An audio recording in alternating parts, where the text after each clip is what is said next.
जागतिक पर्यटन दिनानिमित्त विद्यार्थ्यांना पर्यटन आणि पर्यटन स्थळाची माहिती व्हावी यासाठी सिंधुदुर्गच्या जिल्हा परिषद प्राथमिक शाळा चौकुळ नंबर 4 या शाळेने कौतुकास्पद उपक्रम राबवले।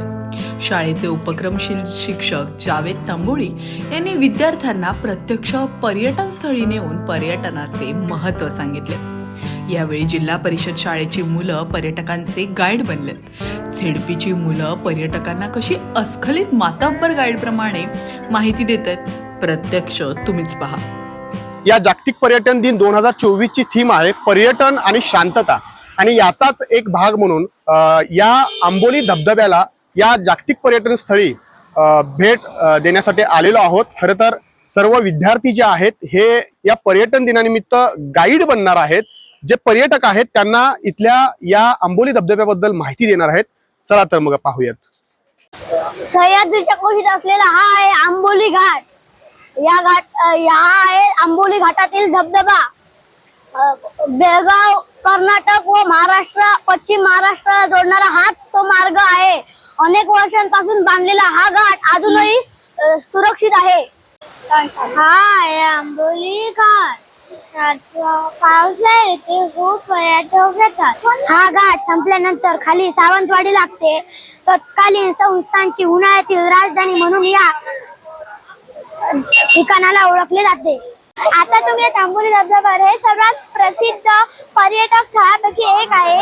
या ठिकाणी जून ते सप्टेंबर भेटण्याचा उत्तम काळ आहे, कारण या पाण्याचा प्रवाह वेगाने असतो। समुद्र सपाटीपासून 490 मीटर उंचीवर हे थंड हवेचे ठिकाण आहे। विशेष म्हणजे या विद्यार्थ्यांनी 3ही भाषेतल्या पर्यटकांना माहिती दिली। या ठिकाणी आलेले परदेशी पर्यटकांना इंग्रजी भाषेत विद्यार्थ्यांनी माहिती दिली। Do you want information about waterfall? Yes. This is a famous waterfall in Maharashtra, Amboli। आप कहाँ से आए हो? मुंबई। हाँ, मैं आंबोली के धबधबे के बारे में तुम्हें कुछ तो बताता हूँ। ये आंबोली धबधबा है। आंबोली धबधबे में बरसात के दिन यहाँ पर बहुत पानी होता है और बरसात के दिन पर्यटन यहाँ पर घूमने आते हैं। समुद्र की 690 ऊंचाई पर यह धबधबा है। या झेडपी शाळेच्या मुलांचं बोलणं पाहून परदेशी पर्यटकांनी आश्चर्य व्यक्त केलं। विद्यार्थ्यांसोबत फोटो घेण्याचा मोह त्यांना आवरला नाही। राज्यातील सर्वात थंड हवेचं ठिकाण म्हणून ओळखलं जाणाऱ्या आंबोलीचं सौंदर्य पाहण्यासाठी देशभरातून पर्यटक या ठिकाणी येतात। या पर्यटकांचे गाईड बनून त्यांना अतिशय उत्तमपणे त्यांनी माहिती दिली। ब्रिटिशांच्या काळी बेळगाव ते वेंगुर्ले समुद्राला जोडणारा हाच रस्ता होता। या काळी या रस्त्यावर ब्रिटिशांना राहायची सोय व्हावी या कारणाने या आंबोलीचा विकास केला गेला। वीकेंडला ब्रिटिश इथे येऊ लागले। या धबधब्याच्या पाठीमागे आजूबाजूला जंगल आहे। त्या जंगलामध्ये वाघ, बिबट्या, हरिण व साप, या जंगलामध्ये साप तर खूपच राहतात। तुम्हाला या जंगलामध्ये साप खूप पाहायला मिळतील। आंबोली केंद्राचे केंद्र प्रमुख RB गावडे यांनी सुद्धा या उपक्रमाचे कौतुक केले।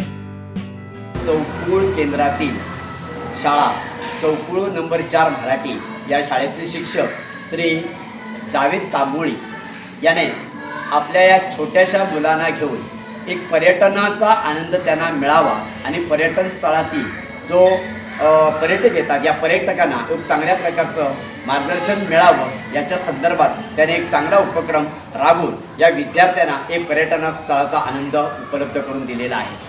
या जागतिक पर्यटन दिनानिमित्त हे विद्यार्थी आंबोलीसारख्या अगदी नैसर्गिक सौंदर्य नटलेल्या आणि पर्यटन स्थळ असणाऱ्या आंबोलीला भेट दिली आणि पर्यटकांना त्याने चांगल्या प्रकारचं मार्गदर्शन केलेलं आहे। आज आम्ही जागतिक पर्यटन दिनानिमित्त आंबोली धबधब्याला भेट दिली आहे।